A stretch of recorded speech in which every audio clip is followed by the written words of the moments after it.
podcast tomorrow with Genty.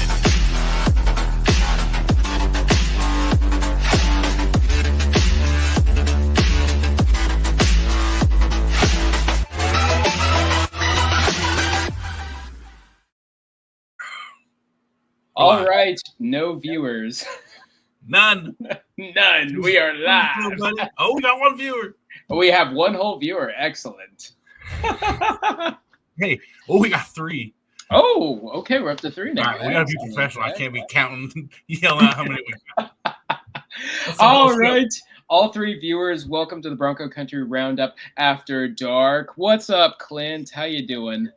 Oh, Clint, my man. Like, actually, though, people, how you guys feeling? Like, yeah, how are we feeling, guys? That was something. That was a roller coaster of emotions. I did have my doom and gloom tweet. It was not as bad as normal, though. Yeah. I was proud of you. I hit the panic button. I was going to say, all it was I'm going to hit the panic button. And to be fair, I was hitting the panic button. Yeah. Yeah, we were looking down the barrel of 21-0. Yeah. That was rough. San Jose State decided to show why they're not Harvard. Well, yeah. Golly, they can't get themselves out of their own way, can they? You see, I don't think if they kick the field goal, they make it 17-0. I don't think we're dead in the water. They want 21-0. Yeah. That's a different story. That's like a gut punch. Then we would have really found out what this team was made of. Go down 21-0. But for them to go for it and not get it, and like do it on a trick play. Like, are you kidding me? We didn't stop anything that they were doing all day. Yeah. That was rough. We did, aside from a couple like pretty decent chunk runs there, like we really bottled up their rushing attack. So they were a one-dimensional offense, but that one dimension carved us up for over 350 passing yards. Mm-hmm. Gotta love that man coverage. Gotta love it. Hey, you know what? I thought Amari McCoy was great. You know what? I'll give him credit. I think he played his best game. Yeah, like I agree. Oh, what's up, Josh? Sorry, I'm getting some of the stuff posted on social media so we can. Oh yeah, you're good. You're good. Focus. So you do your thing. Hi, Chris and Evan from Florida. For a few more days, then back home to Idaho. So what are you doing in Florida? Yeah. Yeah. What? Couple of days there's gonna be snow on the ground in here, buddy. So. They're even saying that I live in Western Washington, a town called Paulsbo, if you've ever heard of it. It is west of Seattle, and because of our proximity to the water, we don't get snow very often. And they're saying like, "Oh, we're going to get snow this year." Yeah. We're going to get hit. So it's like, "Oh boy." Please no. Yes. All right, up to 23 viewers. Let's go. Drop your comments in here. Let's get some questions. Really, when we do these things, Clint, I'm gonna get rid of your comment. I'm sorry, buddy. When we do these lives, it's really, as Evan says a lot, kind of just a group therapy session for everybody. Come in, yell over, text, and let's talk about it. We are still gonna do the podcast tomorrow, so we can't, can't give all our material away, but drop your comments. Last week, Chris and I just basically did the podcast by ourselves, and then we kind of like had to just sit back and let Carter and Chase do it. And I was like, that's not bad. Let's not do that. That's all right. I like Clint here. Other than winning the turbo battle, the big plays given up by the secondary drove me bonkers. Amen, brother. Yeah. So Evan and I kind of met at halftime on here, and we're chatting, and I cannot believe how far some of those cornerbacks were playing off of the receiver. At one point, the cornerback was out of the picture, out of the video screen. Like, that's how far away he was. I just don't get it. Chris and I both find it outrageous how much cushion they give. Yeah. And like, I get it. You don't want to get beat over the top, but like like Chris, like what you were saying at halftime. It's like, well, you're getting beat over the top anyway. Yeah, exactly. I Doesn't matter. I don't claim to be a defensive back coach or know what I'm talking about here, but that one had me scratching my head. Somehow, some way, Boise State covered the spread. Somehow, that's true. I didn't think about that. What was the spread? We were, what was it, 13.5? Oh, 13.5. Okay, I thought it was more than that. Oh, yeah, so they definitely covered. Yeah. So, well, I mean, I'm not a gambling man, but at the same time, it's just like I see that. Like I saw a 13-point favorite headed into that, and I was like, I don't know, man. They're pretty good, and their strengths match our weaknesses. They're just going to tee off on us. It's going to be closer than what we thought. I kind of want to go back and watch our podcast last week and see what everyone's prediction was, because I feel like one of us was close, and there's definitely a score prediction that's close in the comment section on that podcast. But man, that was up until the last, like, I don't know, 10 minutes of the game, that was a disgusting game. That was not fun. I enjoyed watching the offense at least. They got better, and specifically the offensive line got better throughout the game. That was a rough start for the offensive line. Yeah. And they really did wear them down. Tyler Kenneth goes down.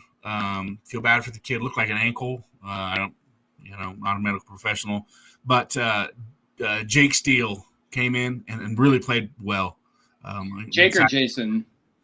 Jake. Jason is hurt. Okay. Yeah. Jason will probably be the starting center once he's back. And we talked about that at halftime. Should it be Knath or Steele? And well, in the worst possible way, ended up being Steele, and Steele did a great job. And yeah. Mad Dog. Here we go. Oh, there we go. Roll out Mad Dog. Yeah, absolutely. Let's roll that. Yes. Yeah, amen. Mad Dog really. Everyone has been saying, well, we can't win a game. Mad Dog can't win a game. And I'm not saying he won this game entirely for us. But this is one game where if Mad Dog doesn't play that well, we don't win. Yeah. If Mad Dog has a Nevada game, then we lose this game. Right. Yeah. Talk about a rebound game. Big time. What was an awful game. Oh, my Atlanta, that game last week was awful. But I'm proud of him. I can't agree. Bronco Nation updates. Mad Dog is a winner. Yeah. There's something to be said about that. Oh, absolutely. Just a winner. When I played baseball, you guys like that, you just called them a gamer. I don't know why they're good. They're just good. They just make the plays.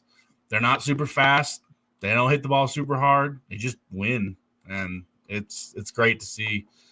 Cool and calm. He's got the mental side of the game on lockdown. Like what he lacks in stature, and there's way lacks in arm strength. There was that one ball to Austin Bolt where if he just throws it a little bit farther, that's a touchdown. But again, what he lacks on the physical side, he makes up for tenfold on the mental side of the game. That kid does not blink, and we needed him tonight.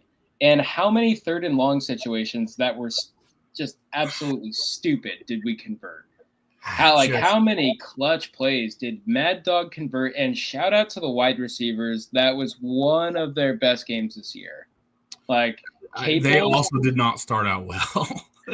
No, there was yes, you're right. A couple drops. Yep. I guess I stand by what I said, because unfortunately it's a rather low bar for the wide receivers. But Prince Strong, I thought, looked pretty good there in the second half. Oh yeah, Prince Camper. Bolt had that one really, really good catch. I think that might have been his only catch of the game, and he was blocking. Shout out to Austin Bolt for his job, or amazing job blocking.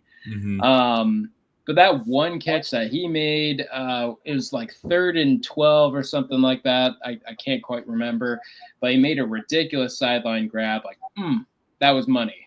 Yep, absolutely. But Caples, Camper, Bolt, Louder, and then Genty had a reception in there. I can't remember who all got receptions, but they started out a little bit rough, some drops, but they picked up Maddox, and Maddox hung in there, and he made some good throws. Yep. And thank heavens for the second half. I agree, Ann. Oh, there we go. Let me get back here. Sorry, I'm kind of multi. Thank heavens for the second half. That is a very well worded phrase there, Sister Hill or Sister Ann. So are you actually a nun? That's pretty cool. Are they allowed to tell? Here we go. We're about to add some talent, guys. Everybody watch out. Here we go. Here we go. The one, the only, Chase freaking Glorfield. A real G. Still waiting for that talent. How's it going, guys? A lot better than I thought it was going to be. Man, first half, second half was the difference, right? Yeah. Boy, dude, you missed out on a amazing halftime venting session. Maybe I was out eating at a Japanese steakhouse with a little bit of sushi. So, there you go. It's date night. There you go. Oh, all right. So, Chase, how are you feeling? How's your heart? How's your blood pressure? How is it? I for years and years, I say I don't know why. When I was a young boy, I decided to become a sports fan because it has shortened my life considerably, and because you get so emotionally invested. And I just think there's a time toward the end of the Harsin era and into the Avalos era where I stopped emotionally investing as much because I didn't want just to have my heart just ripped into pieces each time, because it's so hard. And when I coach, you want these kids to invest, but then some kids are afraid because they don't want to deal with the heartbreak and the pain of losing and stuff. But man, good teams win, great teams cover. So I'm feeling relieved, feeling good, feeling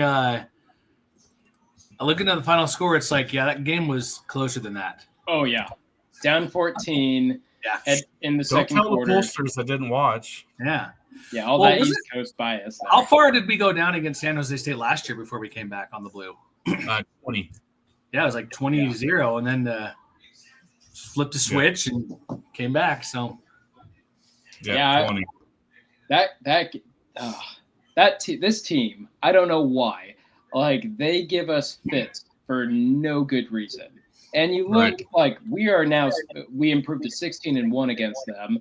Yeah. But every single game just feels like it's just okay, just clench up real tight. Let's get through this. Especially in San Jose, I feel like I wouldn't say it's at the levels of going to Hawaii, but in San Jose, it's just it's maybe it's the weird half empty stadium with the wall on that one backside. I don't know what's going on, but it's definitely a weird vibe.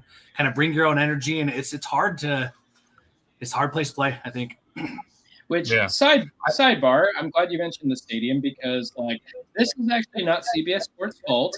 The camera angles all game were driving me nuts. That stadium is trash. I am so glad we're leaving them. And that is the last game we have to play in San Jose. Thank you. Never again. For sure. Amen. Hey, I do want to step in real fast. I'll give you guys an update. We're up to 71 viewers right now. Let's go. What? But I learned something. I don't know why, y'all. I'm sorry. I apologize. I don't make this up. It's Elon Musk's problem. For some reason on Twitter, you can't comment. I don't know why.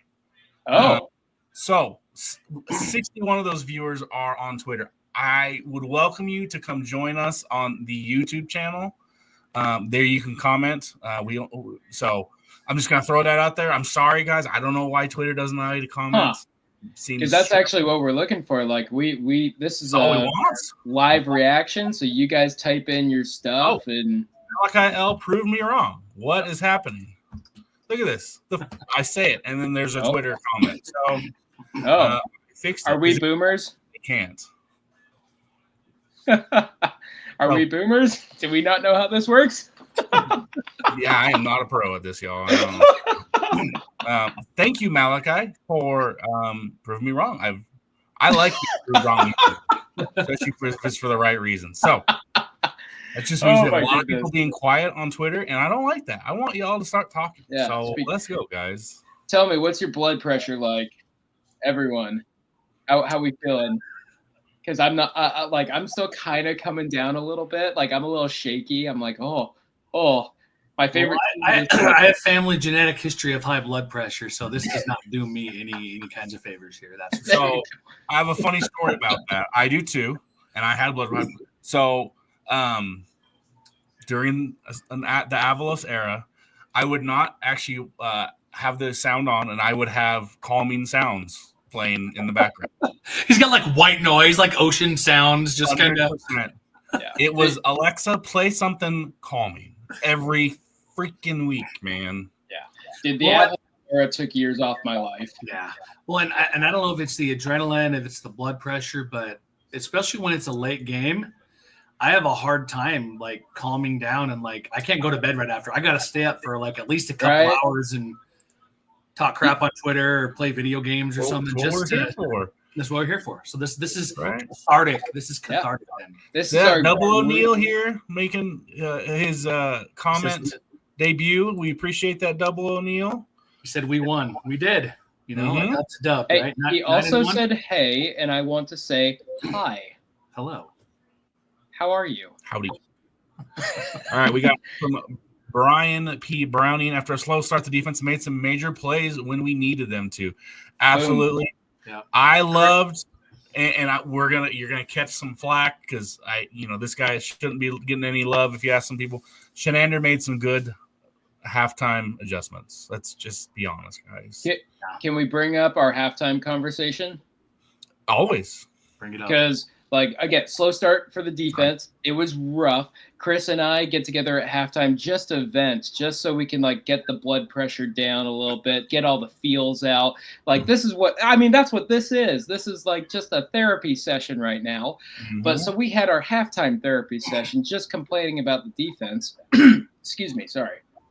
And so we're saying in the first half, the defense seems to get torched. They always get torched in the first half, but they're really good at adjusting in the second half to how they're attacking us. And now I did make a prediction. I was like, okay, they're going to score on their first possession, and then we'll kind of tighten up because those are typically scripted anyways.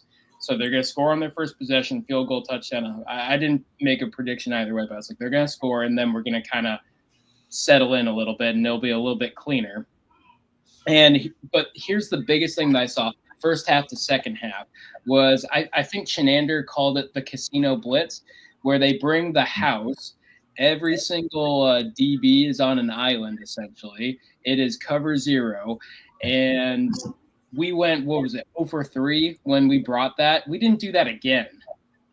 We mixed it up, and that worked out way better. And that was we showed it again and then backed out of it. Yeah. Hey, sometimes you can change things up. It's kind of cool. Exactly. And they did that ridiculous screenplay on or the wide receiver screen on 3rd and 8, and they lost a yard. That was good. That was great. I think there's a sixth sense for when trick plays are kind of appropriate to run, and it's really some weird times that San Jose State ran a few of their funky things tonight. But and it's weird because you guys keep talking about the secondary, and if you look at, I don't know if you read Carter, he did a Q&A with Jackson from he covers San Jose, Fresno State, and Stanford, and the Q&A is San Jose State only averages 28 points a game, but they're throwing the ball all over the field. There's tons of yards. What did Eget have tonight? 446 passing yards, right? Almost Spencer Petras, Utah State, where they were throwing the ball, doing well, but when they got in the run and shoot, kind of similar stuff Hawaii runs into, you run out of room, in between the 20s and when you get inside the 20s, inside the 15s, and that last drive by San Jose State, those last 3 plays, I'm like, what are you guys doing? Boise State covered them well. That blitz with the sack at the end, exactly how San Jose State offense runs things throughout the year is exactly what we saw in that game. A ton of yards, not a ton of points to show for it. Yeah, They can't really run the ball. That kind of hurts them. We bottled them up. I get just other than that really big run where Benfield kind of got put on his back a little bit. Yeah, they didn't really do much. They were one-dimensional. They were amazing between 38 total rushing yards. I'm looking at the stats right now. 38 total rushing yards. Yeah, but are y'all ready for your blood pressure to go back up? 446 yards passing. Yeah. Well, they were amazing between the 20s when the field got short. Well, and what's hard is if Boise State, likes the blitz. We've talked about the blitzing gambles, and if it gets home, it works out. It's great. But Egat got rid of that ball quick. He was decisive. We didn't really like him to really get a pass rush going. And secondary, when you're on an island, as you said, it's hard if that blitz, that rush isn't getting home. So all right, let's get back to some comments here, guys. Brian Browning's got some good observations. Double O'Neill's got some good stuff, and of course our man Clint always coming up clutch. We got our nun. Gave it to our boy Banks. Our boy Banks. The much maligned secondary, but he made a play at the end. He did, man. Hey, did that fourth down fumble actually count as an interception because it popped out? Well, that's a good question. I was reading it. So. Some people are saying it was an interception. He was past the line of scrimmage. That's a fumble. Yeah, that's what I thought. Because I saw it was an interception. I was like, whoa, what? He had it long enough for it to be a catch, and then he wrote right. So that makes sense. Yeah, Double O'Neill, Benfield, man. For some reason, and we still don't understand, some guy was talking trash on Benfield last week in our post game, which makes no sense. Gets a stud. He just makes up for some other people's mistakes. And Chris, you were mentioning that he's pulling almost double duty. He's doing a lot, especially with Tubner out. He's doing a lot of extra things that normally wouldn't. We have some problems in the secondary, but Tai Benfield is not one of them. He's a problem fixer, if anything. Pick 6 for Amarion. That would have been appropriate. Amarion played his best game. It was interesting that Devon Banks, it seems like the strategy with him is he kind of has like a soft cover. He kind of sits back a little bit. And that throw was a little bit late, but he finally stepped in after got some of those outs like that all game. He finally stepped in and read it perfectly, made that play. Good job, Banks. Yeah. Him, McCoy, they played pretty well. There's one guy who didn't. I won't go there. I also noticed didn't see very much of Rodney Robinson on the field. Yeah, you brought that up at halftime. I wonder if that was game planning, right? There, throw the ball a lot. We kind of want to get. I don't know. Rodney's strength is the run game. Yeah. So if they're not going to run the ball a whole lot, then there's not a whole lot of reason for him to be out there. Yeah. It's a good omen when Genty breaks the Jahi's record 10 years later. That was awesome. Was that my senior year? Was my running back GOAT coming into the season, and it's only fitting that Genty breaks it because he is now the GOAT in my opinion. Yeah, I think that was my senior year. Oh man, I feel old now. Well, they kind of ran him into the ground too. Oh, hey, Chris. Yeah. Carter is here. He says, "Let me in." And then he said SOS. Here he comes. All right, are we all ready for the king of pettiness? Here we go. Here we go. He's taking some deep breaths. He gets a little emotional sometimes. Let's lead with this. We need like the John Cena music, that da da da da. And his name. I'll just say this: I think the show just went from a PG rating to a PG-13 rating.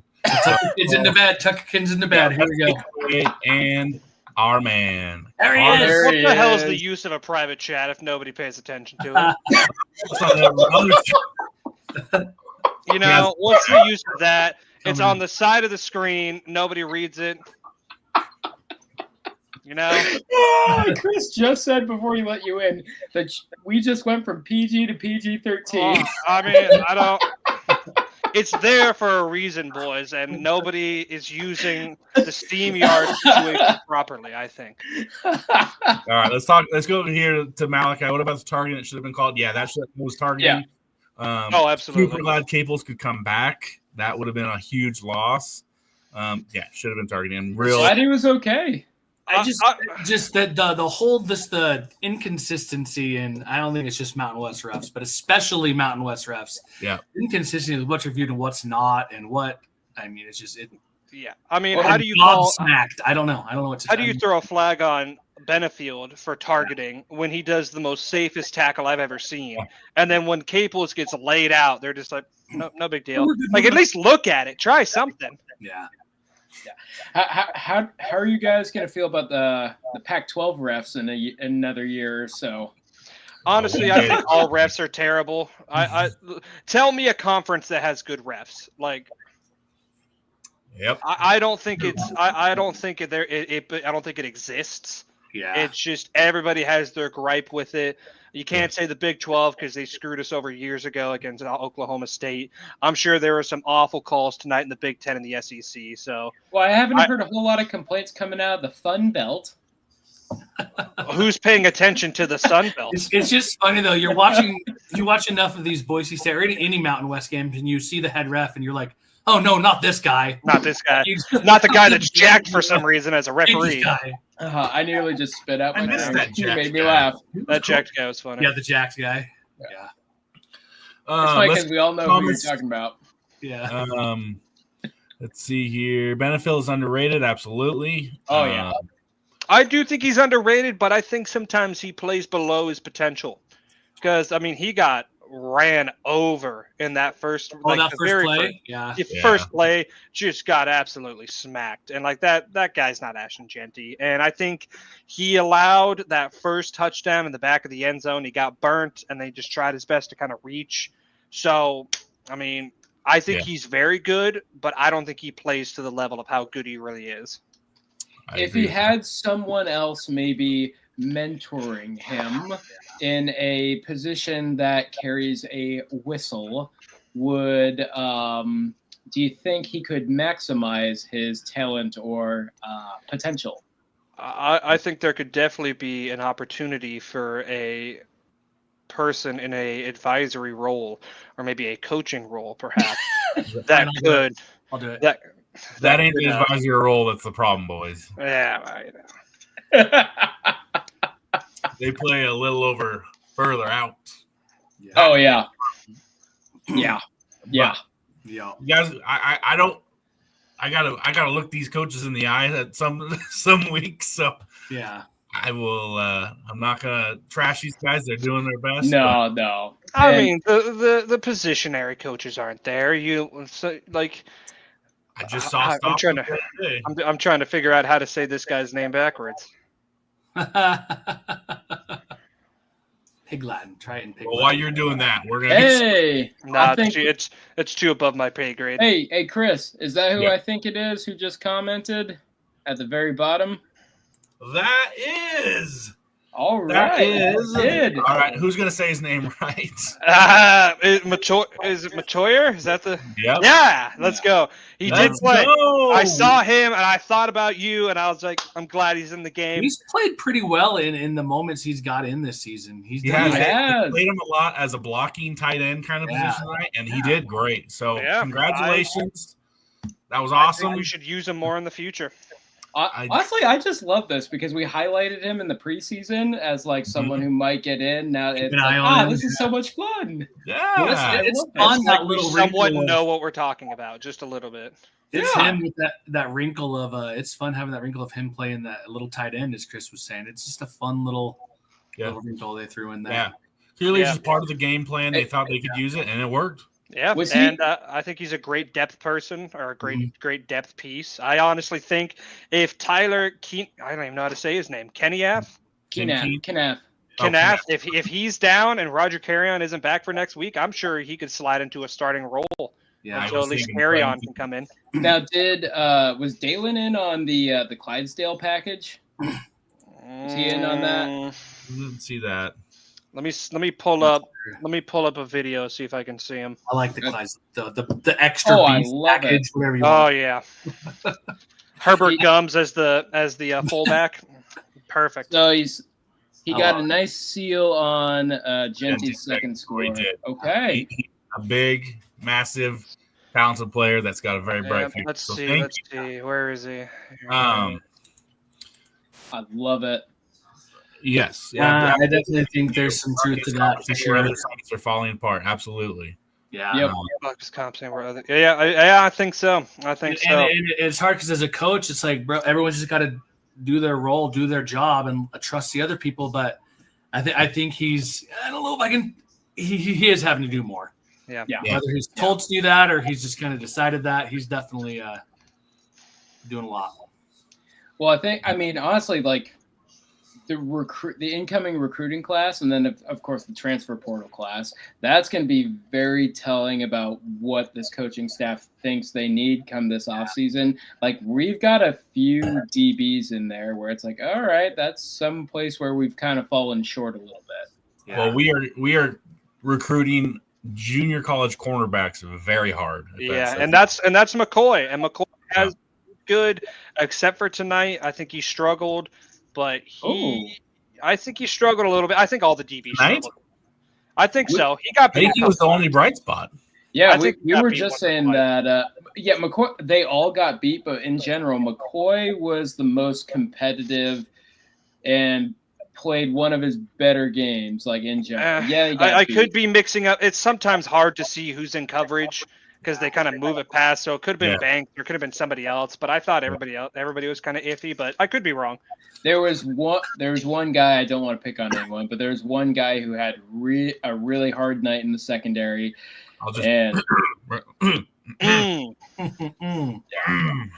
And I got Evan's just like, yeah. All right, hey, I got just 1 second because we got to celebrate, guys. We are at 100 viewers right now. Yeah, freaking 100 viewers. Let's go. What's the rules on us playing videos? What's the rules on that?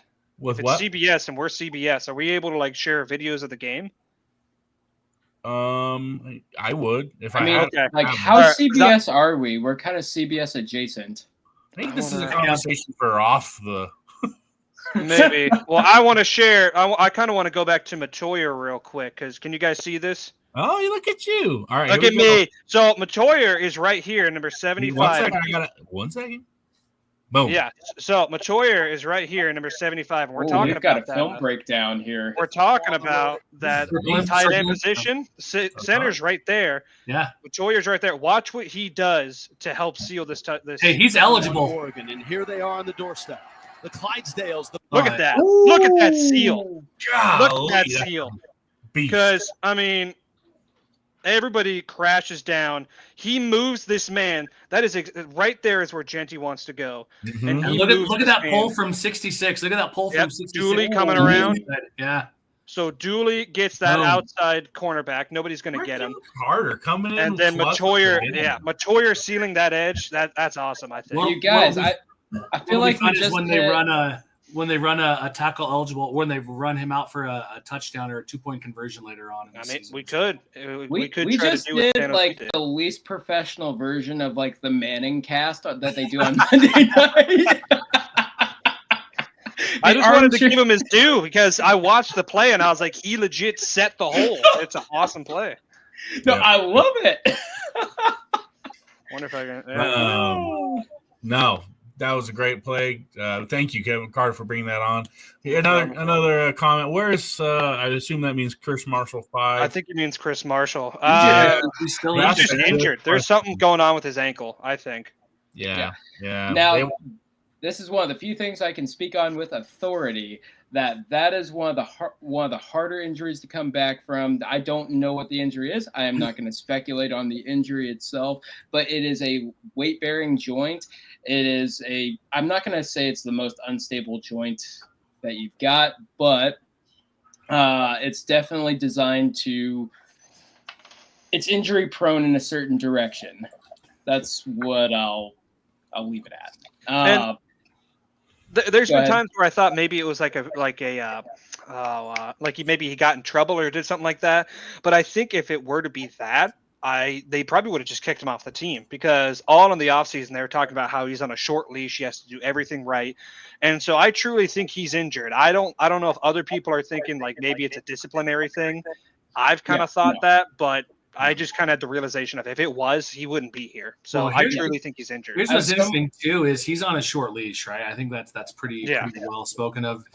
And this is a trying times, and I feel like these guys kind of, when they have idle time on their hands, is when they find trouble. So if he can keep his nose clean and keep himself on doing what he needs to be doing while he's not playing, while things aren't going well for him, that's a good sign for his future, not just on the football field, but really as a person in life. Yeah, and I know he has a son now, and as a guy who gives you some perspective. Yeah, absolutely. It sure does. I had my daughter when I was 20 years old, and it makes you grow up real fast. Yep.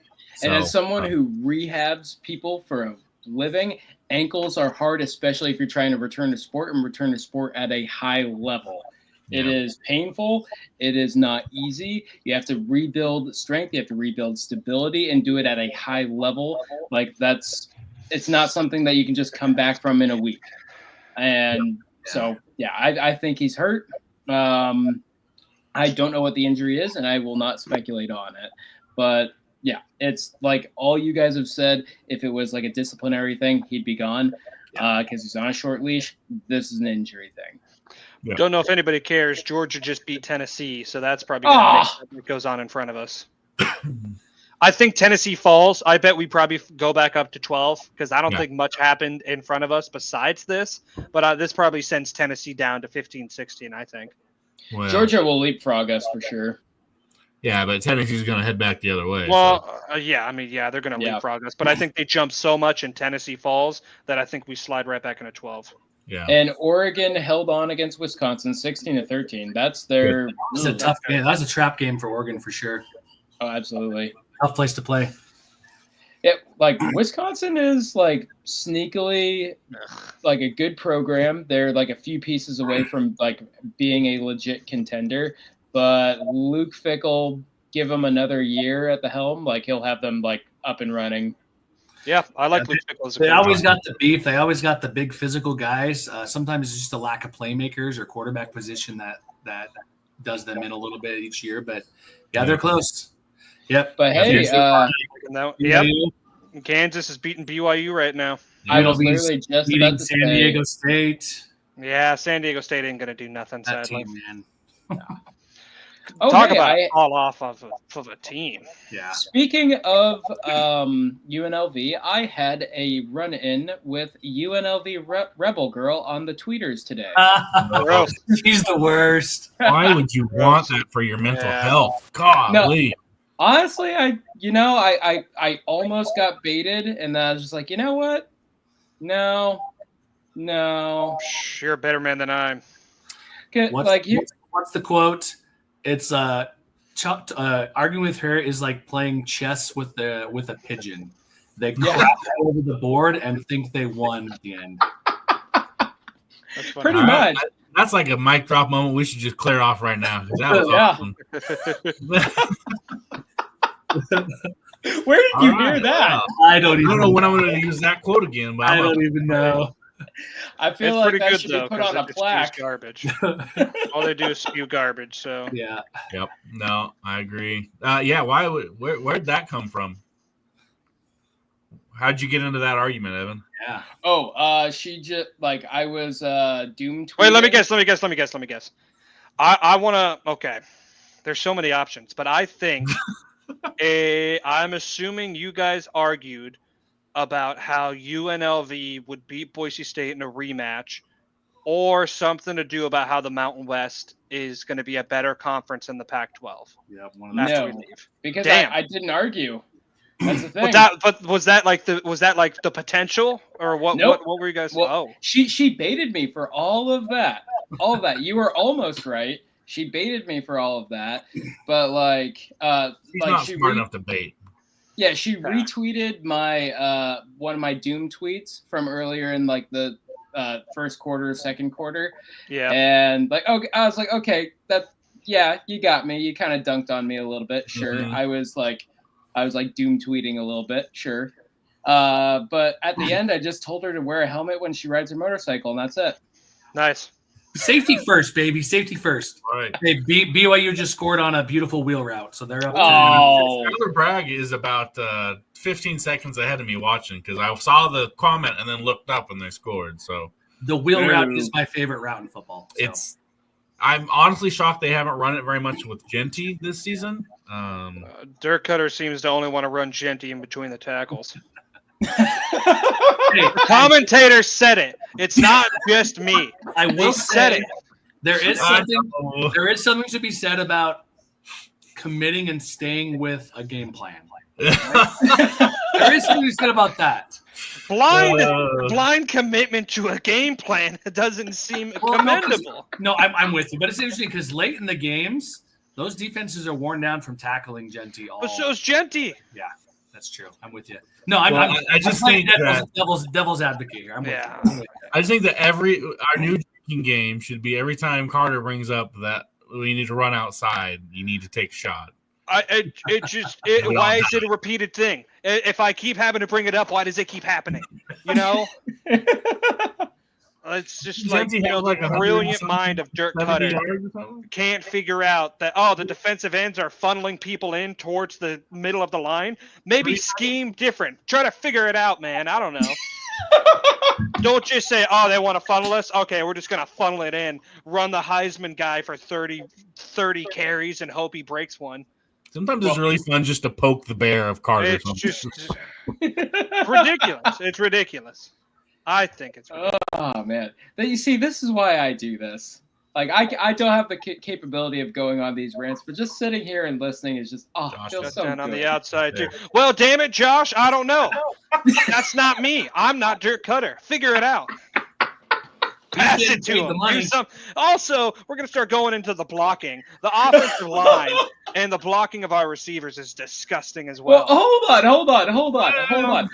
That run to the outside, he got blown up because Capos couldn't bother to stand in front of a defensive back. Austin Bolt had some amazing blocks this game. He was doing great. Well, it's that typical thing of like nobody notices it when they play good, but when they play bad, everybody notices. Typical offensive line thing, but it extends to everybody when we can't block anything. They're a second half team. Yeah. Second half team. You guys know this? Yeah, Chris, crazy. Hey, we outscored San Jose State 28-7 in the second half. I mean, from what I saw, it was a 48-7. Like I think somebody was saying it was like a 48-7 comeback for us, or 42-7, or so it was. What was that? Like 42 or something unanswered. Or it was 28 unanswered. It was 40. I see, because they got up 14, and then we only let them score one more time, so 42-7 after they went up 14. I see. I'm not a math major, so. Oh yeah. So let's talk about the fake field goal that we ran there. Oh, that was putrid. I don't. Who thought that was a good idea to run a fake field goal in the boundary? Uncreative, not well disguised. Like it was not just at all. Triple. It was like BYU running that fake punt on like 4th and 3 from their or 4th and 20 from their own 2-yard line. Yeah. So if you're gonna run the ball, might as well give it to someone who can actually get upfield. I'm sorry, Jonah, but you're not exactly fleet of foot. Yeah, Dalmas is not the one that's going to outrun people on the edge. I don't know who the hell thought that was a good idea. We were talking about his dad bod the other week, so. Yeah, he's a kicker, and he's not even a kicker because he missed it. Oh boy. He's not even that good of a kicker tonight. He failed us. No, he had a rough night. I love Dalmas. I'm just kidding, but not a good idea. What I was going to bring up was I felt like that was the first time in his 10 years head coach that I saw Spencer Danielson panic. Really? Oh yeah, that sideline interview, he was like a million miles an hour, and that he normally leads off talking about like all glory to God and all that stuff, and then he had to remember to say that. I was like, he's not doing well right now. So but I hope he takes this. His gum got an extra workout tonight. Oh probably. Yeah. Sorry, Chris. I hope he takes it and learns from it because it was a bad call. That was not the spot for that. You take the 3 points, and and get something on the board. So that moment I tweeted it too. I don't usually tweet much during the games, but sometimes I do. But that was actually a pretty disturbing moment for me. That made me worried about this game because it made me think that he does not have much confidence in this defense. I mean, I don't blame him. We didn't make them punt until like the third quarter or the fourth. I think it was the fourth quarter. Yeah, it was the fourth quarter, but in the defense's defense, pun intended, we had how many turnovers before that punt? And a fourth down stop. I think it was 2 turnovers and a fourth down stop. So they got 3 stops. Yeah, well, yeah. Did I just win? BYU. Nice. Now it's guaranteed BYU's losing. A none just rated BYU. The nuns getting after it. Yeah. I mean, it's just if we want to talk about trick plays, talk about hurting your team. What was San Jose doing with all those trick plays? Oh, I don't know. Legit, all they had to do, and I tweeted this out, all they had to do was sit in the pocket and throw the ball. Yeah. And the offensive coordinator would run the ball on first down, make it 2nd and 8, did a random trick play in the backfield. Like they got in their own way. They could have beaten pass to a lineman. They could have beaten us easily if they just sat in the pocket and threw the ball. But they were trying to trick us instead of just go right at us. And that's why I think they lost, is because they did all this extra cute stuff. Yeah. One of my favorite quotes from Danielson last week was talking about Nevada was that's a game that we usually lose. Yeah. And this feels like another one of those games where if we had any other kind of leadership, whether it be the team captains, whether it be the coaching staff, or a mixture of both, it feels like we lose this game. This feels like the way San Jose State came out, it would have been a Harsin clunker, or it would have been an Avalos just jump off a bridge. Yeah, absolutely. Yeah. But this team has a lot of fight, has a lot of I'm gonna be corny, has a lot of heart. I hate myself for saying that. No, that's true though. This is legit the team that has the most heart I think I've ever seen. Yeah, and that comes from Danielson. I think so. Teams almost always, I can't think of a time when it didn't happen, take on the personality of their head coach. Yeah. They just keep fighting. They kept calm. We were talking, Chris, I think that was before Chase joined, but we were talking about Maddox Madsen, how he doesn't blink. Pressure's on, he does not blink. He's made mistakes, still does not blink. And this team, they get down 14-0. They really did not blink at all. They just kept stuck to the plan, even if the plan is just to give Evan a heart attack. They stuck to the plan, and they kept going, and they won. They made the game look like it was a blowout when it wasn't, but that's still unto itself a privilege. That shows how well disciplined and how well coached they are, that they turned what really should have been a bad loss in the end of our freaking season into, oh, hey, Ashton Genty, 3 touchdowns, 100 and I forget how many yards. I think he had 159. Yeah, and he's still on pace with Travis, gets lucky and interception, Heisman. Yeah, and we somehow cover. I don't think. What? I don't think. I don't think Genty's winning the Heisman. No, I didn't think. He's going to get invited, and that's awesome. Yeah, I don't think he's winning the Heisman. It's set up for not a Group of 5 person to win. Yeah, and I think there was a very likely chance he was going to if he kept the pace that he set at Wazoo. But ever since the Hawaii game, it's not even his fault, because it's not. It is the offensive line. It's the blocking, and it's Chris. Oh well, it's not his fault, but that's just how it goes. He just has to roll with the blocking that happens in front of him. So. Well, and Carter, you made an interesting point in your Q&A with Jackson about Genty kind of disguises or makes up for some of the issues and deficiencies the team has, and that's true. What other running back that would be able to do what he's done with the injuries on the O-line and scheme? If you want to talk about scheme, he's absolutely made up for some of those deficiencies. Absolutely. For sure, because I think if Breezy Dubar was our running back, we probably don't win this game tonight. I truly think that, because Genty just makes up for so many mistakes, I think. I would really like to see Breezy fully healthy. Yeah. Yeah. I want to see Breezy's not healthy right now. give Breezy a full offseason, not just rehab, but like build his body a little bit more, the so-called body armor, and like really actually get a true offseason. I think he is in desperate need of that because he is a talented back. He has a lot to offer, and we're just not seeing it this year because he's not 100%. Yeah. Well, we also have to think Sire James was backup. So yeah, really nice. Let's get pretty excited for Sire as well. Like they could be another George Lonnie, Ashton Genty, and Brendan Haygood when he gets here, he could see some time as a true freshman. I want Brendan Haygood so bad. Yeah. Dude, me and my son were watching his highlights today. We're at my daughter's 6th grade basketball game. I love her, but those aren't necessarily terribly exciting. Man, just watching highlights in the stands. We were watching Boise State commit highlights, and we went to Haygood's, and I'm like, yeah. I love the idea that your daughter scores, and you're just like, yeah, good job. Well, they lost 36-4. So you can see why I was watching highlights. Yeah, there wasn't much to pay attention to. Sidebar, real quick. Chris, you did. Who was that interview you did? I was going to ask Chase. Did you watch any highlights of Josiah Alanese today? We did. He is a violent individual. He is, and a good kid. Yeah. So I don't know if I told everybody this, but. Kevin has given me the go-ahead. I'm going to start doing video interviews with commits. Nice. Yeah, I'm super excited. It's going to bring a different aspect. I think it's going to be really fun to listen to these young guys and get to know them before they become the stars. So that interview happened this morning. Shout out to Josiah. He actually 100% on the dot nailed the score prediction for tonight's game. Did he really? Oh, he did. what? Nailed it.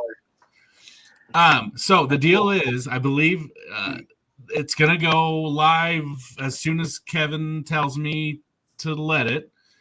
It's going to go to the corral first. So if you're not a member of the 24/7 Sports Bronco Country Corral, what are you doing? Why are you watching us? Get off our stream if you're not. No, don't do that. No. Get off the stream. Don't listen to Carter. It's going to go in the corral first for a couple days because y'all deserve it. The corral is an awesome place. You learn you will usually know about a commit a couple days before it's official if you go on the corral. It's very impressive.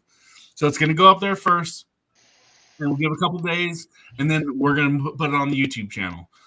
So be looking out for those. I'm trying to meet a couple other guys. The guy I really want to talk to, and I messaged him today. Carter, if you see this, I want to talk Carter Kuchenbuck. I was about to say I'm right here. What? I was about to say I'm right here. What do you mean? Oh, but then you said the other thing. Carter Kuchenbuck. He's a big time tight end. I'm super excited about him. I'm going to reach out to a large human being. Yeah. In the group chat, that Carter was Chris's pick for the true freshman who's going to see the most playtime next year. Yep. Yeah, I think. But so backing up, interview with Josiah coming up. Be on the lookout for it. It's super fun. We had a lot of fun. I'm an old, boring guy, and I want to learn some new lingo. And Josiah out here. I learned something new today. I hang out with high schoolers all day. Oh no. Is something super fire or squiggly toilet seat or whatever? I don't know what they say. Oh my god. So it's something kind of fun. I want Bronco Nation to see these young kids, get to know them before they become stars. So check that out. Be on the lookout for it. I'm gonna post it, of course, on Twitter. Follow me. Let's just say follow me on Twitter. Follow all these guys on Twitter. We all have a lot of fun. But I'm excited. I'm going to get started doing these, and then we'll slowly get them. So interviews with commits. Sorry, that was my spiel. Continue, fellas. Heck yeah. Do we have any questions from people? Anything? Yeah. Fans, questions, send them. Yeah. Anything. Anything. We'll talk about anything, really. He's talking about Amarion McCoy. Nick Nash. And- Yeah, guys. Well, But we held Nick Nash for the first half, but then they're like, "Oh, we have the best receiver in the country. We should throw it to him." That Nick whole Nash second- still got 126 yards, but Justin Lockhart had 172 on But him. hey, Justin Nick- Lockhart's a stud. He's a Yeah, stud. he is. They were just Nash- bossing our guys. Like that was He's more physically impressive than Nash by far. For sure. I don't know how he's not. He was mossing people like crazy. Yeah. Nick Nash sucked in the run game though. That pitch though. Oh. Well, yeah. Somehow they get by. At least it was not ripping and Harsin first half games bad. That's I'm Okay, getting I flashbacks was at to- the New Mexico State game at home. We lost. yeah. New Mexico. That was one of the New worst Mex- yeah. experiences I've ever had watching a football. when they all took the picture on the field afterwards. Yeah. Screw them. I'm getting flashbacks to when Damon Amendolara came to Boise to watch us play San Diego State, Oh, and that was just an absolute clunker. Yeah. Like that was okay, the first thing my daughter went to, and I was like, all right, so you're legit cursed, so you're not coming to any more games for a while. So speaking of like Bronco Corral and like the blue turf board and all that stuff on Bronco Country, like did you see that thread where some people were saying like, oh hey, maybe Brian Harsin should come back and be the OC? No. Full stop. No. Yeah. I see. I live very close to a bridge. I will jump off the bridge before Harsin becomes OC. I don't hate the idea. I don't know. No, I'll no. keep my thoughts to Several myself. other names in mind way before him. Yeah, just He's done a hard weird stuff. thing with his career with some of his posts. Well, that too. He's picked a weird hill to not die on, but isolate himself on. Climb. Yeah. Yeah. Kansas No. ties it up with the field goal, 10-10. Yep. Late in the second God, quarter. you're ahead of me too. They're still lining up for their field goal on my TV. YouTube TV, baby. I don't have a Oh. TV in this room I record in. I have a second monitor and I got YouTube TV playing over here. Oh, there you go. Oh, he made it, guys. Well, all right, we got some comments have slowed down, guys. Come on, we need some Come more on, comments. guys. Don't be How many shy. people do we have in? We are at 103, guys. How do we still have 103 and nobody wants to? Maybe we just talked about everything. yeah. We're no. just so thorough. We're so thorough that we talked I about like everything. that Did you too. already talk about special teams and how weird? Well, I don't hate myself, so no. Why would I bring that up? That's still true. How about Dylan Riley on special teams? Okay. The fumble. He's been a bright spot. Jekyll and Hyde. That wasn't Dylan Riley. That Who was fumbled? Cameron Bates.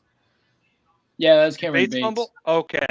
Because the second that fumble happened, I legit thought the game was over. Yep, when I that did fumble, too. I was like, "That's it, we're done." Because their offense was cooking. They got it at like the 35-yard line. I think that was when they tried that was the the fourth down lineman one. thing. So they screwed it up. But the second he fumbled, I was like, "It's over." Like It's over. I Yeah. legit looked at my family because we were at my parents' house watching the game, and I was like, "If they score here, I'm going home because I'm not sitting here watching us lose by 3 scores." And it was all thanks to Bates, but it all worked out at the end. Right. And he's incredibly talented. That's Oh, rookie yeah. mistake. But like also what Still a true why freshman. is he there in that situation? Like didn't we get that I'm gonna blank on his name Cooper Cooper Jones. Jones. yeah. Isn't that his whole thing? Like He was supposed to be our returner, our great returner, but I well, don't think if they're he can giving him a actually chance. catch and not fumble, then like just every single opportunity, that's who I want to see. Like And you guys bring up a good point because going into this game, like literally this morning as I woke up, I was flashing back to Nevada last week and the dropped kicks being fielded and the awful things that happened. I was like, dude, if that happens today, Mm-hmm. it's going to be a long, bad night for the boys wearing orange and blue. Yeah.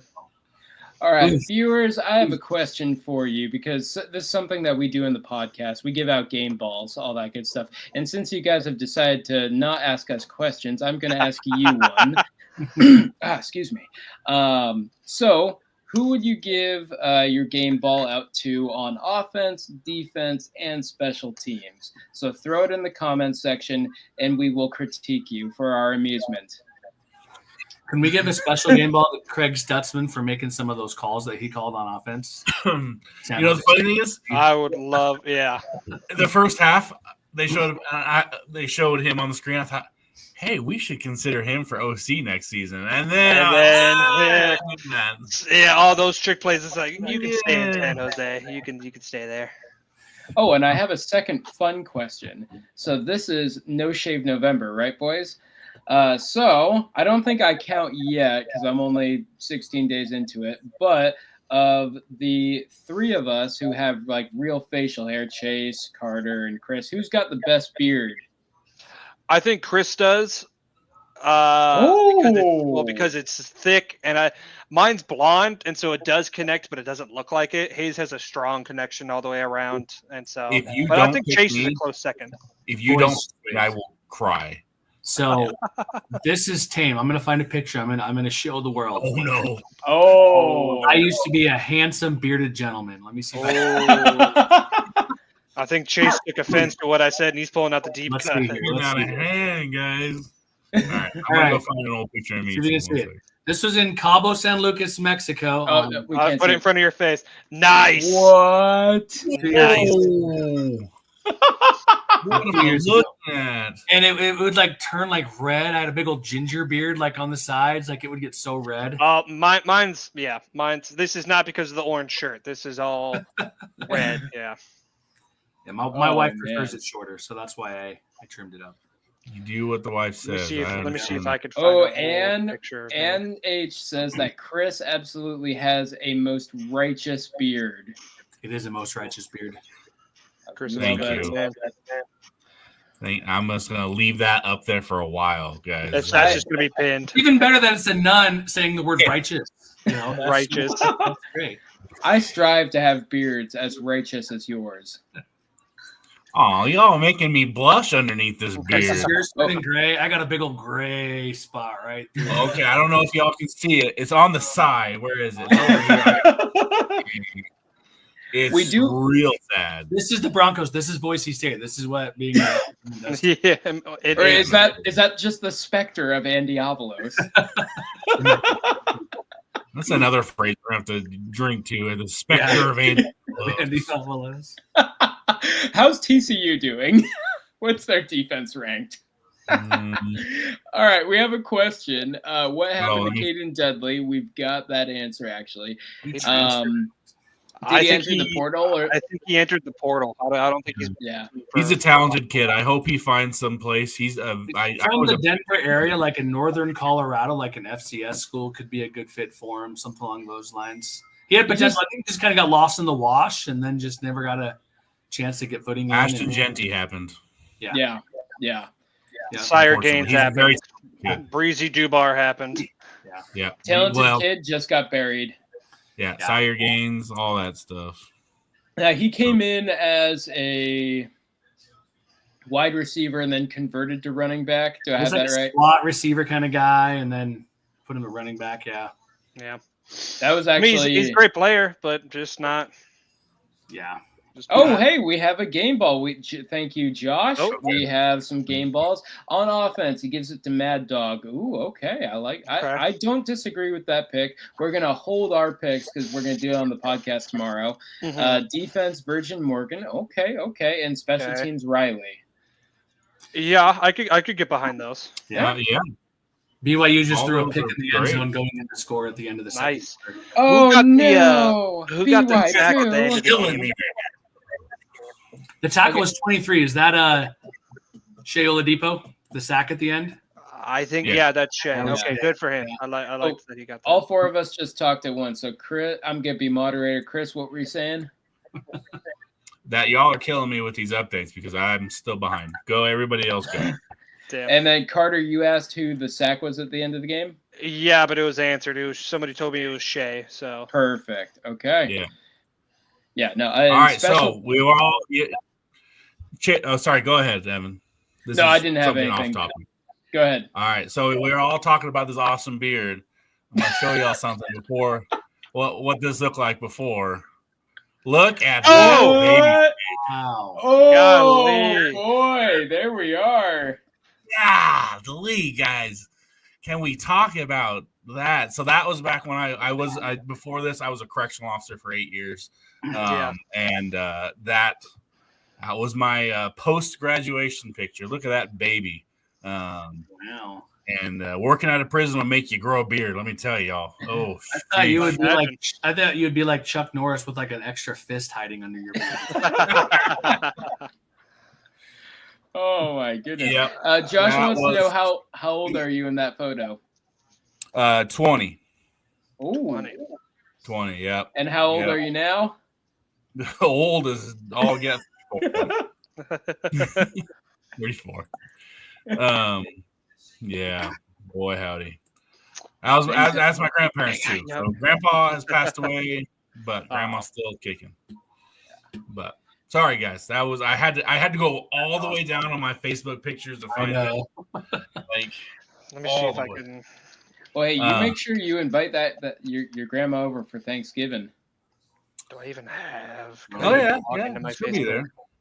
Oh, I can't. We go to the in-laws' house. Oh, you know what? Speaking of Thanksgiving, I'm so sorry. We're going to get really off the rails here. We had this argument in the clinic, and I want to get your opinion and our viewers' opinion. Stuffing is disgusting. Oh. Is that what you were going to ask? No, but that's a hot take right there. What was it? Just what is the best? Oh, go ahead, Chase. I was just going to say, I said stuffing is disgusting. No. Full stop. Stuffing's the best part of Thanksgiving. Not at all. Are you kidding? The best part of Thanksgiving? Don't even. That's disgusting. Sorry. There you go, Josh. There we go, Josh. The best. What is the best side dish? Sorry. What's the best side dish? It's a 50-50 between mashed potatoes and mac and cheese. Okay, so you have mac and cheese at your Thanksgivings. Everybody should have mac and cheese at their Thanksgivings. We do not. That's a bad decision. Here's a little look into Chase Glorfield's life here. I'm celiac, so I can't eat mac and cheese. I can't eat stuffing, which works out because I don't want to eat it anyway. So the mac and cheese is a no-go for me. But I do enjoy potatoes. I do like sweet potatoes with a little marshmallow and brown sugar on them. Okay. Always good. Yeah. All right. I'm about to create the perfect Thanksgiving plate for you guys because it seems like there's a lot of problems going on here. So you get a big plate. All right. First off, if you have platter. Yeah, big platter. First off, if you don't have turkey at your Thanksgiving, it's not a Thanksgiving dinner. Some people, for some reason, are like, oh no, we do ham on Thanksgiving. Stupid. That's fine, but do a turkey too. You have turkey too. You have ham at Christmas. It is Thanksgiving turkey and Christmas ham. Some people do it backwards, and those people are heathens. Now, you have the plate.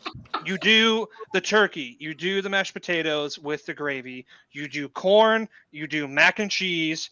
And then you probably do yams with the marshmallows on it. And that's it. You don't do green beans. You don't do stuffing. You do carbs and protein, and that's it. But green bean casserole is good. Green bean casserole is good. No, it's not. It's wasting. It wastes space. Even if it is good, it's a waste of space on the plate. You could have something better. Even if it is good, you're telling me green bean casserole is better than mac and cheese or mashed potatoes? No, yeah, you got to make a choice. Turkey does have a tendency to get dry. That comment, turkey does have a tendency. It can get dry. It can. Yeah, it can. It can. One of my favorite. How about football? Okay, hold on, because one of my favorite traditions in this country is the fact that the President of the United States pardons a turkey before Thanksgiving. That's pretty funny. I was talking about that with some of my students the other day. They're like, why? I'm like, I don't know. It gets eaten anyway, probably. I don't know. That just makes me so happy. It's like, okay, where do they send it, though? Yeah. The butcher. The butcher. That doesn't. No, there's no pardon in that turkey. That turkey is dead. How do you guys feel about cranberry sauce? See, my dad has a thing for that cranberry stuff that comes in. I call it stuff because it comes in a can, and that's what he wants every year. Can shaped, right? It's weird. Yeah. Where it has like the outline of the can. When you take it out, it shows the rings on it somehow. I mean, it has its place. Probably just on the table, but somebody could eat it. Just I guess. Like, I get the idea pretty. of, like, if your turkey's dry, you put something on it, maybe cranberry sauce. But for me, I just load more gravy on it, Yeah. Gravy that Yeah. thing up. Do you guys make sandwiches? I get the rolls Oh, and I put like leftovers. mashed potato and gravy. No, I do that at the table. I make little sliders like that. And people like make fun of me. It's like I'm putting everything together Do into you a put little gravy slider. on the sliders? I do. Ladies and gentlemen, little we are bit. witnessing true genius. Yeah, you get the roll. You open it up like a slider. You put a little slab of turkey, mashed potato, a little gravy. You could put some corn if you want, some mac and cheese. You can get crazy with it. Cranberry sauce. Make a little. My mouth is Okay. watering, guys. This is It's good. We've got an actual football question. Oh, yeah, we do. I don't know if I can refocus now. I'm hungry. All right. Who are your picks for viable OC options after Dirk? Well, here's an outside the box idea. What if Dirk comes back again? Good. I think Chris I don't think- Vanini or whoever it is, I think he did an interview and Dirk told him that he's retiring. Yeah. Okay, I haven't seen that. But that was, I mean, that could have just been an off comment. I'm not sure. I was told that he would be an analyst after this. He will be an analyst for sure. Yeah. Yeah. That was Probably my till the question. guys, for being real honest. Like, I'm pretty sure I've read and heard that Dirk is just going to settle back into his analyst role and just enjoy playing golf in McCall. I'll start off. Steve Cooper. Yeah. He's the quarterback coach. Top pick. He's just learning under Cutter right now. It's not going to be a splash hire, and it's going to piss some fans off, and I'm sorry, but I believe it's the right hire. Well, you see, I think that what Danielson is going to do is he's going to go down south and get Nick Saban to come out of retirement for cheap. Move out of his mansion in Tuscaloosa to come to Boise. Look at it from a different perspective. It's an interesting question because, I don't know what Boise State's coaching budget will look like next year. Hopefully more. Dickey's done a great job. Oh, yeah, right? Why can't I think of his name right now? Our DN's ed coach, former player. Jabril Frazier. Jabril Frazier. Homie deserves a raise. He deserves absolutely a big pay raise. They're going to have to pay some people to keep him around, and so I don't know how much money is going to be available for an OC hire, but that's something for them to figure out. That's something to keep in mind as we go through these thinking of names. Yeah. So Boise State is one of the few athletic departments that will actually run at that has been running at a surplus since Dickey took over instead of just breaking even every year. Do you know how much that? Does anyone know? Like actually asking what that surplus has been? No idea. Because I think it's been about. I've seen some stats. I want to say it's like 14 million or something like that. And then we hit that that donation of 25 million. Yeah. So But is that used for budgetary or is that used for it said it'll go to benefit the football program. Whether that goes. What does that mean though? Renovations. Whether that goes towards supplementing the coaching salary pool. Yeah. Or yes to all. Yeah. Because how many $1 million is the North? You know what? Let me look it up. I'll look up athletic budget surplus Boise State, see what pops up. Yeah, because honestly, that 14 million, I'm going off my gut based on like just what I remember reading, but I have no idea if that's right or wrong.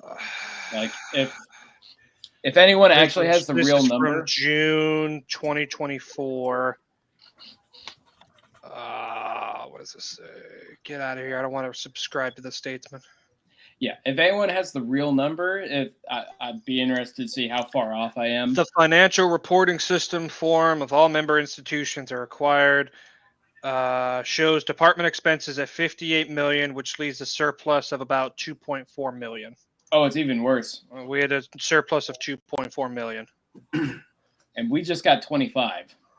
And we just got 25 gifted. I'm interested to see what if we'll ever find out what they do with that. I'm sure it'll get split into. I'm sure it just gets thrown into like a fund, and they just pull from it whenever they need it. Yeah.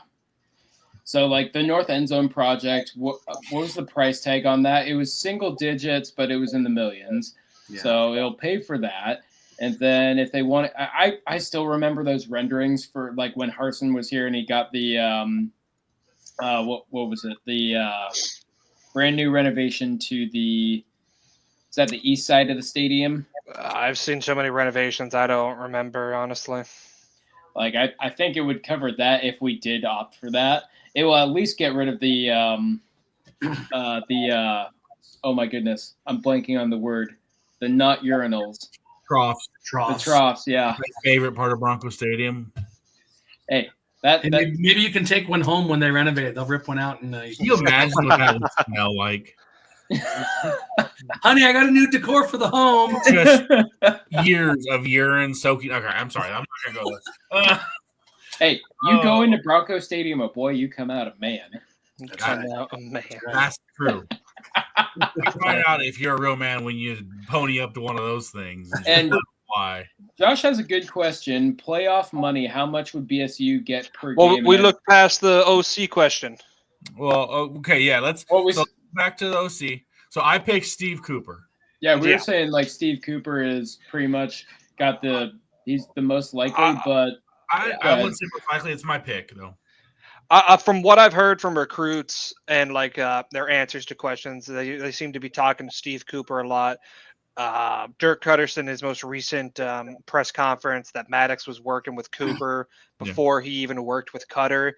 So I think it's Cooper, but just to throw a little bit of spiciness into this, I remember when we were looking for an OC, there's a guy down in Florida. I don't know his name, but he wasn't the OC, but he was some sort of play calling person, maybe with the quarterbacks. Oh, and we offered him Ryan Jefferson. I believe so. I'm remembering this, but I remember. Yeah, we offered him, and he was, from what I read from like reports, is that he was about to start packing to move here, and then Billy Napier offered him a matching, and he stayed. So that could come out of that left field as like, hey, look at what we got going on here. Florida's down in the dumps, even though they just beat LSU, but still not doing great. You could come here and excel with all these pieces. I think we could get him to come. I can picture him. He's a former Utah quarterback. Yeah. And they did just say that they did just like commit to having Napier come back. Yeah. So there's job security for him, and I can't remember his name either, but I remember this thing happening. Shoot. Yeah, Steve Cooper's probably the top guy, and I could also see them going after an FCS guy or something like that, just depending on the situation. You have your board. Here's our top guy. Here's our next guy, and you just kind of go through the process. Zach Hill, I don't know that name at all. He's got some baggage. I've got an answer for that actually, because Zach Hill is an analyst for the Seattle Seahawks. He sits right next to he's sitting right next to Ryan Grubb. They put whenever they put him on they put Ryan Grubb on the TV. I'm like, wait a minute, I know that guy sitting next to that's Zach Hill. Yeah.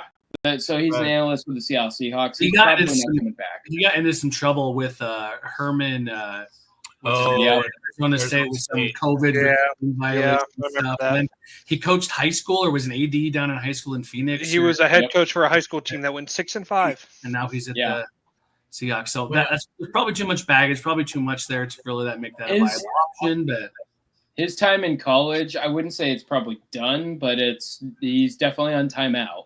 Yeah. How much playoff money per game? Now, I know that bowl payouts vary, but I also know that, like, what was it? Like, the Fiesta Bowl payout was like $10 million. Is that right? Let me see if I can find anything. Now, I'm not saying we'll go the Fiesta Bowl, but, like, those CFP bowls are all those, like, kind of traditional New Year's Six bowls, except for in the first round, you've got those games that are being hosted at, like, on campus. So this is from businessofcollegesports.com. No idea if this is true or not. But I'm seeing $4 million for each of the 12 teams that make the playoff, $4 million for each team that makes the quarterfinal, 6 for semi, 6 for championship. Additionally, each team who participates in the playoff receives $3 million to cover expenses for each round. Additionally, each conference receives $300,000 for each of its schools whose football team meets the participation to be there. Yeah. So this is a big deal for Boise State just to get into the playoff. That's a whole lot of money that we haven't had in a whole long time. Well, and if Boise State gets to host, think about like the concession funds that they'll make and everything from hosting a game. So I've seen the scenario where we get the higher seed above like BYU, but I haven't seen the scenario where we host. Because it's got to be in that first round, right? And if we're playing a game in the first round, it's presumably under the 12th seed. Because that second round is the neutral site, huh? Yeah. Yeah. So I think we would have to jump into like the top 5 to 9 range. Yeah, I think that's what would happen. Yeah. We're running out of time, but that is possible. And then be in front of one of the champions. Where I mean, Kansas BYU's tied 10-10, so BYU could fall. It's possible, or maybe they could lose in a Big 12 championship game. It's possible, but it feels weird rooting for Kansas. But like, you know what? Send BJ Raines home happy. Yeah. BJ's a good guy, and it's his birthday. Happy Is birthday! it his birthday? Happy birthday, BJ Raines. I've never met him, but I like his content. So Okay. Oh, San Diego State scored. Yay! It's 21-6. And they have the ball back. No, I don't know. They don't have the ball anymore. Probably still kicking the extra point. Remind me, who are they playing again? UNLV. Somebody not important. Yeah. Yeah. No. Hey, kind of off topic here, or maybe we're changing the subject, but did you guys watch the Colorado State-Wyoming game last night? Yeah, they were rolling. No, I was at a movie. Still looks pretty good. They got a lot of guys. They were rolling. I Really think they good. beat Fresno. I don't think Fresno holds up to that.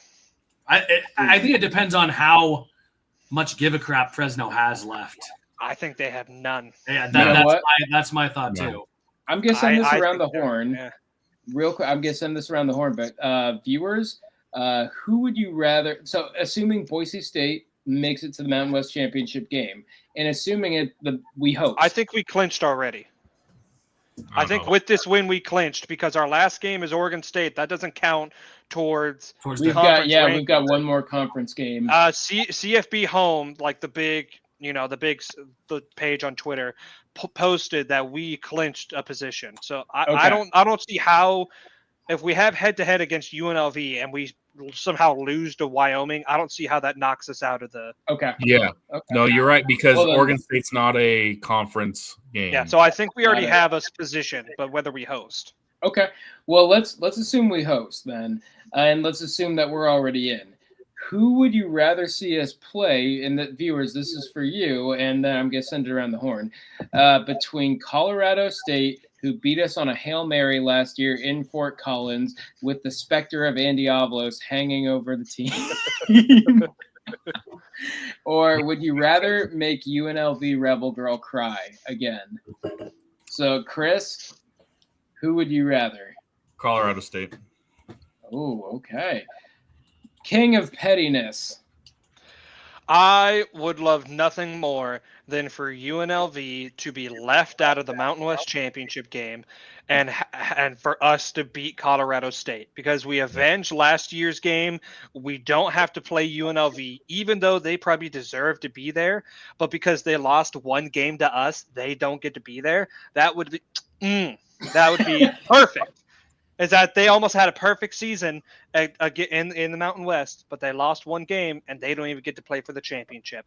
That is, yes. Yep. All right. And Chase? So I'm going to come at this from 2 points. Right now in Kimberly High School, we have a foreign exchange student from Germany. Where are we going with this? And there's a word in German that I asked him about. It's Schadenfreude. I pronounced that wrong.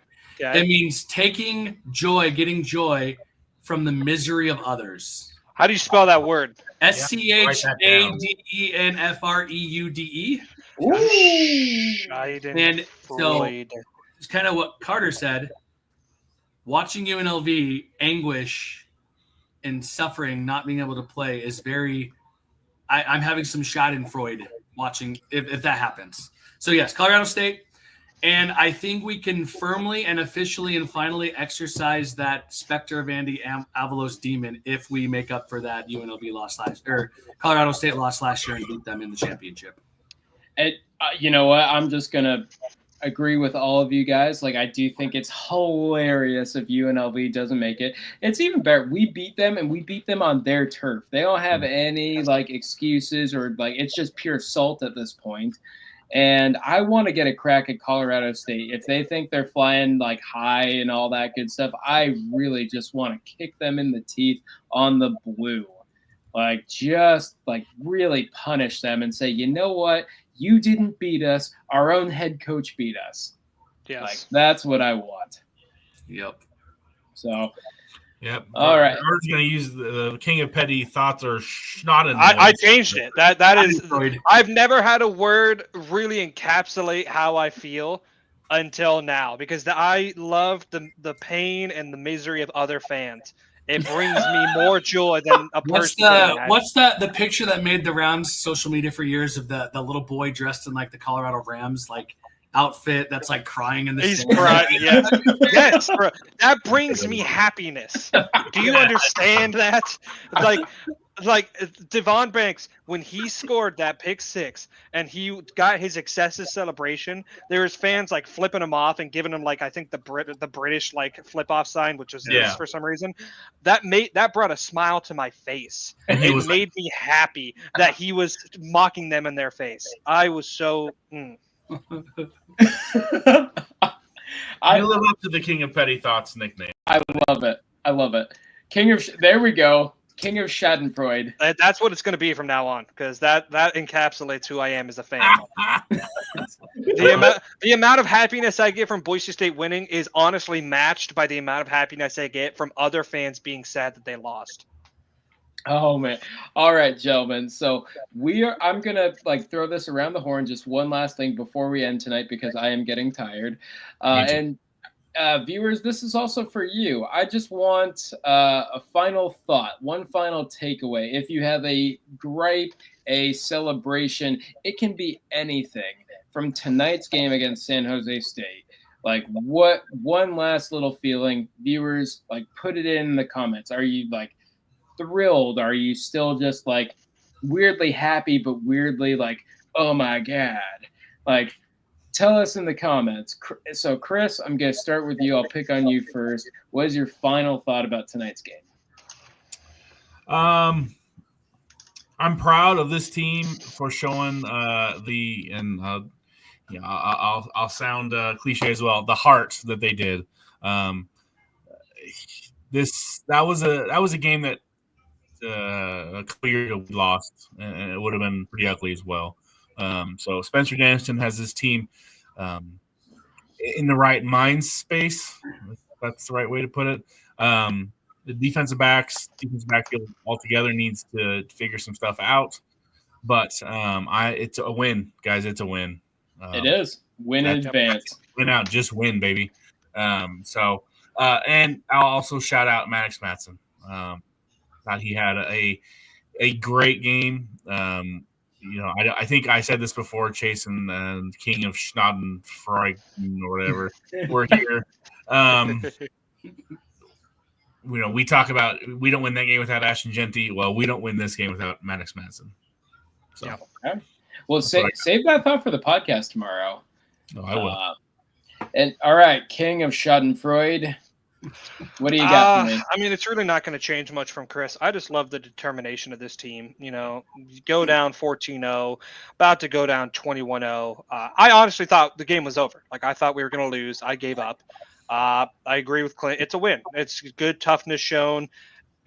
Like, if I was on the team, I would have given up. But they're better than me. They're better athletes. They're better. Better headset comes from Danielson, and I'm just proud to. Watch them fight back. And I think they're going to carry that over into Wyoming, carry that into Oregon State. And whoever we see in the Mountain West Championship, they're going to, even if they come out tough, they're going to have to fight the whole game, because this kind of showed me that we are not going to give up. Well said. Chase? The word I keep thinking of is vindicated, not me being vindicated. But the team keeps acquitting itself well in these unique tests it faces on the island. you have a game last week against Nevada that things didn't go well, and you still found a way to win tonight. Dug deep in the second half, as you guys were saying. So vindicated in their position where they are ranked and what people think of them is real. That they're finding ways to win. They're passing these hard tests, and 9-1. 9-1. And I guess my final thought is that we are 2-0 now with Spencer Danielson and what we would all call the Harsin era clunkers or the Avalos era blowouts. We're 2-0 in those games now under Spencer Danielson. And that's just a testament to his leadership. So I think that's a perfect place for us to end tonight. Viewers, thank you so much for joining us. This has been tremendous fun. Once again, we've gone on quite a bit longer than even we expected. But again, we're just having fun. It's our therapy session. 115 viewers right now, guys. 115. Wow. Is it viewers or views? Are people just like going in and going out? No, it's live viewers. Oh, they're locked in on every word we say. They're locked in on the Schadenfreude. Schadenfreude. As I said last week at the end of our live stream, because I don't know where you guys are. This is live. I don't know where you guys are watching us from. But if you are out celebrating and having fun tonight with celebrating the win, just get an Uber and save some potential hardship that way. And then tune into our podcast. We are filming tomorrow. We would love any comments and views on that. We will film tomorrow, and we will likely post tomorrow. Sometimes we might post Monday morning or whatnot, but watch for that to drop. And thank you so much for tuning in. Have a lovely night. Go Broncos. Go Broncos.